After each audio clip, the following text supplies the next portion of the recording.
안녕하세요. 다시 찾아와 주신 여러분을 환영합니다. 6주 전 봉화마을에서 노무현 전 대통령 동상 옆에서 벌어진 일이 있었는데요. 그때는 조용하시던 방송이 왜 아이돌 사투리 하나에는 스튜디오 통째로 편성이 붙었을까요? 이 소동은 조국 전 대표가 헛발질했다는 이야기가 아닙니다. 조 전 대표의 대상 선정이 잘못된 건 맞습니다. 근데 그것만 놓고 정리하면 놓치는 그림이 딱 하나 있어요. 왜 하필 지금 이 편성인가요? 6주 전 그 챌린지는 어디로 갔을까요? 이 두 질문에 대한 답이 오늘 이 대본 안에서 세 층으로 정리됩니다. 표면은 리센 원희 씨의 무섭노, 발언과 조 전 대표의 일베 감별법, 페이스북, 그리고 채널 A, 오전 편성이에요. 동기는 그 3일 전이 아니라 정확히 6주 전 봉화마을에서 벌어진 조직적 조롱 챌린지에서 시작됩니다. 결과는 5월 24일 이재명 대통령이 국무회의 안건으로 지시한 혐오 조장 사이트 대응이 지금 어디까지 밀려나 있는지에 대한 이야기예요. 미리 한 가지 예고해 두겠습니다. 봉화마을 기념관 방명록에 실제로 남겨진 5글자 조롱 문구가 있어요. 그립습민호. 이 5글자가 오늘 대본의 중심축입니다. 이건 아이돌 사투리 논쟁이 아닙니다. 5월 24일 국무회의 안건으로 올라간 혐오 조장 사이트 대응 논의가 3일 만에 사투리 소음 아래로 가라앉는 이야기예요. 이 얘기, 지상파와 종편, 오전 시사만 보고 있으면 그림이 절대 안 보입니다. 6월 초부터 7월 초까지 이 편성표를 나란히 놓아보시라 이 말이에요. 그러면 어떤 이슈에는 하루 만에 편성이 잡히고 어떤 이슈에는 6주가 지나도 안 잡히는지가 눈에 들어오기 시작합니다. 그럼 지금부터 표면부터 정리해 보겠습니다. 사실 관계 그대로 두고 아무것도 감추지 않고 가겠습니다. 시작은 6월 28일이에요. 걸그룹 리센의 리더 원희, 본명 정원희 씨가 자신의 유튜브 채널 안녕하세요 원희입니다. 잘 부탁드립니다. 올린 영상에서 이런 발언을 합니다. 무섭노. 조명부터 무서운데 상황은 일본인 멤버 미나미 씨 자택을 방문한 촬영이었고 조명이 어두운 공간을 이동하던 중이었어요. 원희 씨는 경남 거제 출신입니다. 평소 사투리 콘텐츠로 유튜브가 뜬 인물이고요. 리센이 발표한 로보텍, 이 최근 음원 차트를 역주행 중인데 이 인기의 상당 부분이 원희 씨의 거제 사투리 화법에 실려 있다는 점, 이건 이 논쟁의 중요한 배경입니다. 문제 제기는 7월 1일이었어요. 다큐멘터리 어른 김장하를 연출한 김현지 MBC 경남 PD가 자신의 X에 이렇게 적었습니다.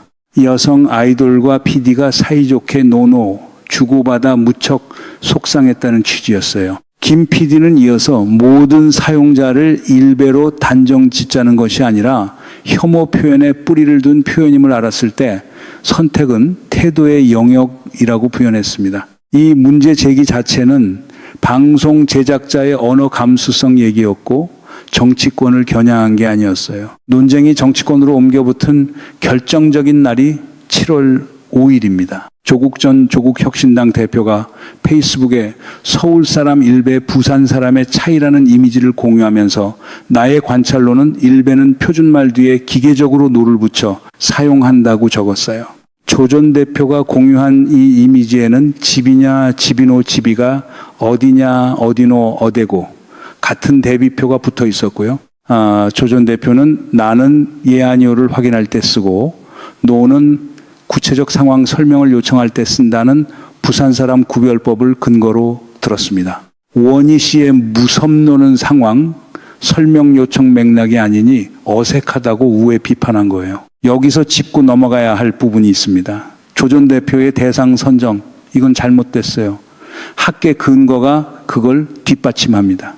안태영 전동아대 국어문화원 교수는 과거 인터뷰에서 동남방언에서는 노가 의문형뿐 아니라 혼잣말이나 감탄형으로도 쓰인다고 설명했고요.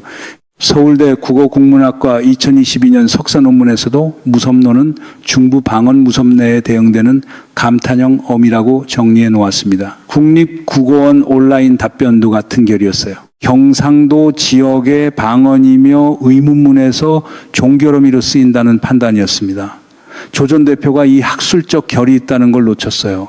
이건 인정하고 갑시다. 반박 진영이 즉시 붙었습니다. 개혁신당 이준석 대표가 같은 날 페이스북에서 경남 거제 출신 22살 아이돌이 고향말로 무섭노했다는 이유로 일베 낙인이 찍혔다고 지적했고요. 하은기 전 더불어민주당 상근부대변인도 어미 하나로만 감별할 수 없다는 취지의 글을 올렸습니다. 박지원 의원은 왜 이렇게 시끄럽게 만드나라고 조 전 대표를 공개적으로 비판했고요. 여론조사도 나왔어요. 개혁신당 개혁연구원이 7월 6일부터 7일까지 전국 성인 500명을 대상으로 ARS, RDD 조사를 실시한 결과 지역 사투리로 볼 수 있다 55.8%, 일베식 표현으로 볼 수 있다 16.7%, 잘 모르겠다 27.5%로 나왔습니다. 표본 오차는 95% 신뢰 수준의 플러스 마이너스 4.4%포인트, 특히 20대에서 30대 사이에선 사투리, 응답이 78%대로 압도적이었다는 게 이 조사의 인상적인 지점이에요. 그리고 채널 A 김진의 돌직구쇼, 오늘 오전 편성, 스튜디오 하나가 이 사안의 통째로 붙었어요. 김광삼 변호사, 정치인 패널, 그리고 곽규택 국민의힘 의원까지 경상도 원어민 검증이라는 코너 이름으로 소환됐습니다. 곽 의원은 이 문제 제기 자체를 허위 조작 정보의 시작이라고 못을 박았고요. 국민의힘 부산 의원들의 릴레이 반응도 조 전 대표 게시글 이후 24시간 안에 이루어졌어요. 이성권 의원 페이스북에는 가수 강산의 와그라노 라이브 영상이 올라갔습니다. 김미애 의원은 사투리로 너거들 와그라노마 하다 고마해라를 던졌고요. 주진우 의원은 여권 인사인 박찬대 인천시장이 의원 시절 부른 와이리 존노 노래를 소환하면서 이중잣대 프레이밍을 잡았습니다. 편성 끝에는 서울대가 노노문학과를 러시아 동유로 범문학과로 이름을 바꾼 이슈까지 노가 2개나 들어가서 바꾼 거 아니냐. 식유모 소재로 갖다 붙었어요. 국립국어원까지 나왔습니다. 이쯤 되면 방언학회도 성명 하나 낼 판이에요. 이 편성이 돌아가는 방식 좀 오징어 게임 룰북 같은 그림이거든요. 룰은 이미 짜여 있는데 공정하게 굴리는 척은 하고 있는 겁니다. 이걸 다 정리해 놓고 보면 표면 사실만 놓고는 조 전 대표가 실착을 뒀다는 결론이 자연스럽게 나옵니다. 그런데 여기서 한 가지 놓치면 안 되는 게 있어요. 그래서 결국은 이런 이야기죠. 조 전 대표가 평택 재선거에서 3등 낙선한 뒤 관심을 다시 끌어보려고 이 논쟁에 무리해서 뛰어들어 결과적으로 아이돌 하나 상대로 대상 선정을 잘못하는 바람의 판이 자기에게 부메랑으로 돌아왔다. 여기까지가 대부분의 아침 방송이 정리해 준 그림이에요. 사실 이 정리는 틀리지 않습니다. 조 전 대표의 정치적 판단력에 대한 비판은 진영 안에서도 나오는 얘기고요. 그런데 이 정리로 이야기를 끝내면 놓치는 사실이 딱 하나 있습니다. 조 전 대표가 던진 사실, 명제 자체 말이에요. 일베가 노무현 전 대통령을 조롱할 목적으로 문장 끝에 노를 붙여 사용한다는 이 문장. 이건 그의 정치적 판단 오류와는 별개로 6주 전 봉하마을에서 이미 확인된 사실입니다. 아니, 이거 웃을 일이 아닙니다. 5월 23일 노무현 전 대통령 서거 17주기 추도식 당일이었어요. 노무현 재단 이사인 조수진 변호사가 그날 오후 페이스북에 봉하마을 상황을 폭로합니다. 일베로 추정되는 청년들이 봉하마을 기념관에 몰려와 곳곳에서 일베 티셔츠를 입은 채로 상징 손가락 표시를 하며 사진을 찍었다는 내용이었어요. 연인원 50명 수준이었습니다. 특정 사이트에서 누군가 사진 챌린지 지령을 올리면 그걸 수행하고 인증샷을 남긴 것으로 추정된다는 게 조 이사의 설명이었고요. 그리고 그날 봉하마을 기념관 방명록과 포스트잇에 남겨진 조롱 문구들이 이랬어요. 운지, MC 무연, 우흥 딱, 그리고 그립스민호.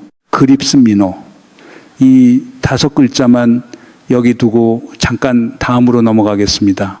조 이사가 폭로한 그날 봉하마을의 그림을 조금 더 자세히 보시겠습니다. 노 전 대통령 동상 옆 벤치에 남녀 한 쌍이 앉아 있었어요. 남성이 입은 티셔츠에는 노 전 대통령 얼굴을 합성한 캐릭터가 그려져 있었고요.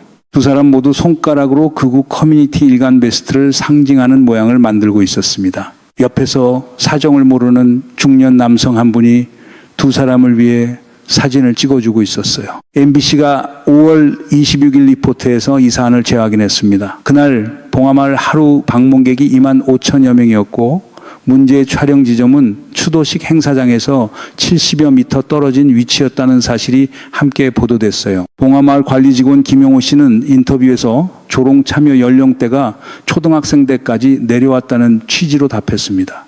이 조롱 챌린지의 저변 자체가 확장 중이라는 얘기예요. 이 사안이 폭로된 다음 날 5월 24일이었죠. 이재명 대통령이 자신의 X 계정에 게시글을 하나 올립니다. 표현의 자유와 처벌 필요성 주장이 병존한다는 걸 인정하면서 엄격한 조건하에 조롱과 혐오 표현에 대한 처벌과 징벌 배상, 일간베스트 저장소처럼 조롱 혐오를 방치 조장하는 사이트 폐쇄, 과징금 등 필요 조치를 허용하는 공론화와 실제 검토가 필요해 보인다는 취지였어요. 대통령은 같은 시각에 이 안건을 국무회의의 토론 안건으로 즉시 지시했습니다. 이게 처음 있는 일이 아닙니다. 2018년 문재인 정부 시절에도 청와대 국민청원 게시판에 일베 폐쇄 청원이 올라와서 한 달 만에 23만 명 넘게 동의했던 적이 있어요. 그때는 법률적 한계에 부딪혀 중단됐고요.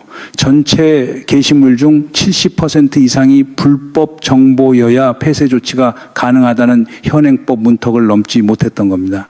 정부 관계자는 이번에는 현행법상으론 사이트 폐쇄 등의 강제 조치를 하는데 한계가 있어 조만간 국무회의에서 법률 개정까지 논의가 이루어질 것이라고 설명한 것으로 알려졌습니다. 여기까지가 5월 말의 그림이에요. 그리고 참고로 그때 봉화 사건만 있었던 게 아니었습니다. 스타벅스 코리아가 5.18 민주화 운동 기념일에 탱크데이 이벤트를 진행해서 여론의 문매를 맞았고요. 4.16 세월호 참사기일에는 사이렌 이벤트로 또 논란을 일으켰습니다. 배재고 야구부는 스타벅스 가야지와 탱크데이, 조롱 응원으로 전국대회 6개월 출전 정지 처분을 받았고요. 노 전 대통령을 조롱하는 노래를 만든 래퍼에 대해 노무현재단 측이 법적 조치를 예고한 사건도 그 무렵이었습니다. 이 흐름 전체를 놓고 봐야 5월 24일 대통령의 국무회의 지시가 왜 그 시점에 그런 어조로 나왔는지가 이해가 돼요. 이건 봉화 챌린지 한 건에 대한 반응이 아니라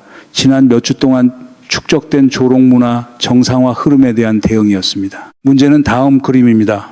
여러분 한번 보세요. 편성 캘린더를 나란히 놓아보시라 이 말이에요. 5월 23일부터 26일까지 봉화조롱 챌린지가 확인되고 24일 대통령의 국무회의 지시가 나왔던 그 시기 대부분의 종편 오전 시사가 이 사안을 하루 이슈 정도로 정리하고 넘어갔다는 관측이 나옵니다. 후속 편성으로 국무회의 안건 방향을 파고들었던 아침 시사 그의 6골에 몇 편이나 있었을까요? 이 부분은 여러분이 각자 편성표를 열어 확인해 보시면 됩니다. 그리고 7월 초에 이 편성 조 전 대표가 페이스북 하나 올린 뒤 3일 만에 오전 스튜디오가 통째로 일베 감별법 소동에 붙었어요. 국립국어원 답변 화면, 부산의원 릴레이 반응 화면, 개혁신당 여론조사 그래프, 시민 인터뷰까지 풀 편성입니다. 참 신기하죠.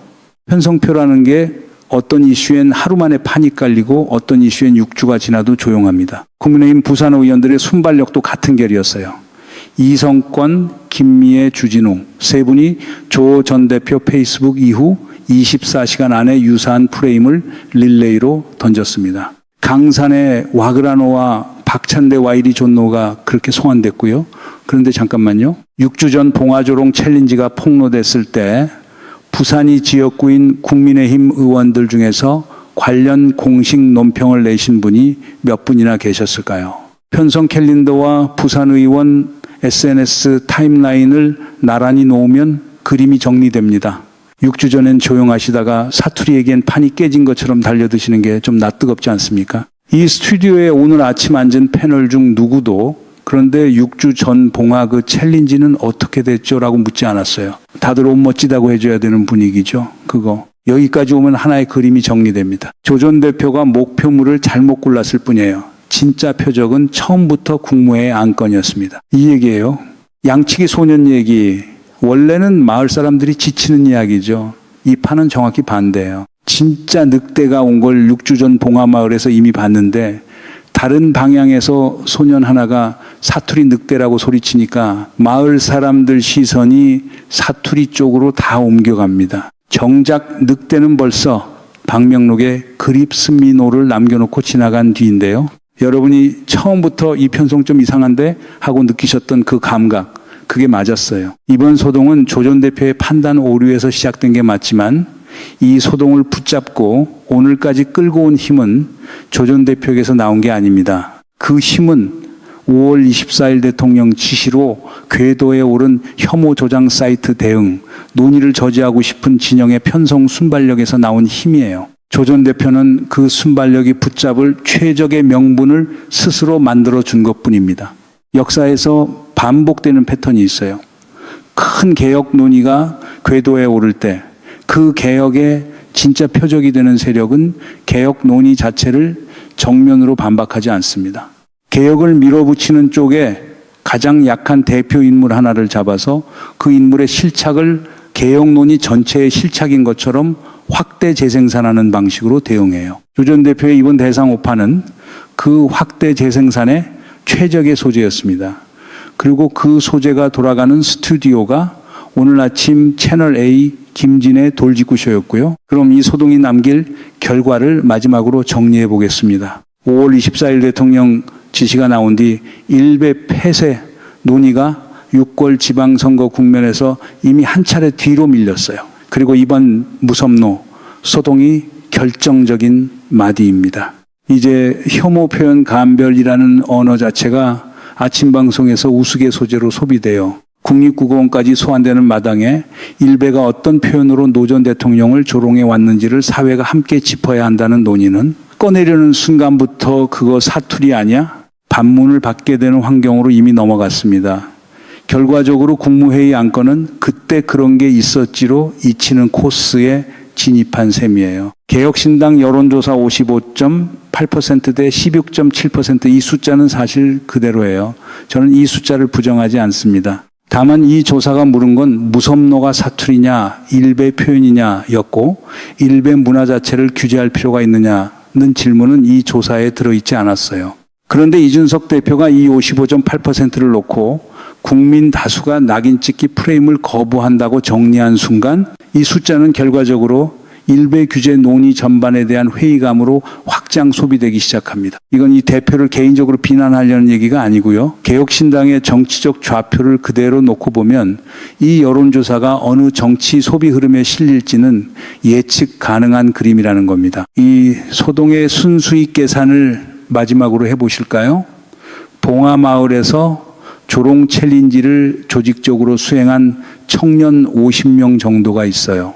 이들에 대한 사법적 조치, 지금 어디까지 진행되고 있습니까? 시설물 훼손도 없고 폭력 행사도 없다는 이유로 조수진 이사도 경찰에 신고할 수도 없어서 봉화에 모이신 시민 여러분께 너무 죄송하다고 절규만 남긴 상태예요. 체증 사진만 있고 처벌은 없습니다. 그런데 22살 원희 씨는요, 이번 논쟁이 붙은 뒤로 스스로 무서움을 표현할 때 무섭노 대신 무서워 표준어를 쓰기 시작했다는 사실이 원본 영상에서 확인됩니다. 리센 팬덤 안에서도 원희 씨가 이제 사투리 콘텐츠를 지속할 수 있을지에 대한 우려가 나오는 상황이에요. 이 아이돌이 이 유튜브에서 뜬 이유 자체가 거제 사투리 매력에 있었는데 이번 논쟁 이후로 그 강점이 리스크로 바뀐 셈이니까요. 결과적으로 이번 소동이 만들어낸 그림은 이렇습니다. 실제 노 전 대통령을 조롱한 자들에게는 아무 일도 없었고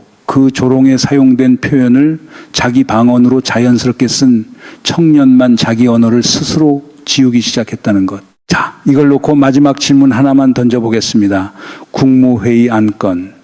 지금 어디쯤 있을까요? 이 대본을 이렇게 열었어요. 6주 전 봉화마을에서 노 전 대통령 동상 옆에서 벌어진 일이 있었는데 왜 아이돌 사투리 하나에는 스튜디오 통째로 편성이 붙었는가? 지금은 그 질문의 답이 조금 더 선명해졌을 겁니다. 편성표를 결정하는 자리에서 어떤 이야기를 오래 두고 싶고 어떤 이야기를 빨리 잊고 싶은지가 이 사흘 사이에 그대로 드러났어요. 처음에 이 질문이 편성 왜 이래였다면 지금은 국무회의 안건은 어떻게 되나로 바뀌었습니다. 또 질문이 무거워진 만큼 답도 무거워지게 돼요. 원희 씨 얘기 하나만 남겨두고 싶습니다. 이분은 이번 소동의 도구가 됐지만 원인은 아니에요. 자기 유튜브에서 무섭노 대신 무서워로 갈아탄 22살 아이돌 옆에 여전히 방명록에 그립습민호를 남긴 자들이 있습니다. 이 두 그림 중에서 어느 쪽이 감별돼야 하는 대상인지 편성 캘린더가 답을 이미 하고 있어요. 도둑이 재발저리는 모양새로 부산 의원들이 이렇게 빠르게 릴레이를 붙인 그 순발력의 이유는 여러분이 각자 판단해 보시면 됩니다. 이번 국무회의에서 이 안건이 정말 오르면 어떤 형태로 논의되는지, 그리고 언론이 이 논의를 어떤 편성 무게로 다루는지, 이 세 개의 신호를 다음 주 아침 편성표에서 함께 보시면 오늘 이 소동이 어디까지 성공했는지가 그때 확인됩니다. 2018년 문재인 정부 때 청와대 국민청원 23만 명이 모였던 그 페이지가 결국 법률적 한계에 부딪혀 접힌 적이 있어요. 그때 그 청원 명단에 서명하셨던 분들이 지금 이 편성을 어떻게 보고 계실지가 저는 궁금합니다. 같은 벽에 다시 부딪히기 전에 이번엔 조금 더 오래 이 논의를 잡아두는 힘이 어디서 나올 수 있을지도요. 이 흐름이 다음 주 국무회의로 어떻게 흘러가는지 같이 추적하고 싶으시다면 구독 부탁드립니다. 오늘 이 분석이 도움이 되셨다면 좋아요도 눌러주시고요. 다음 국면 놓치지 않으시려면 알림 설정도 함께 부탁드리겠습니다. 그립습민호와 무섭노 사이에서 편성표는 이미 답을 하고 있습니다.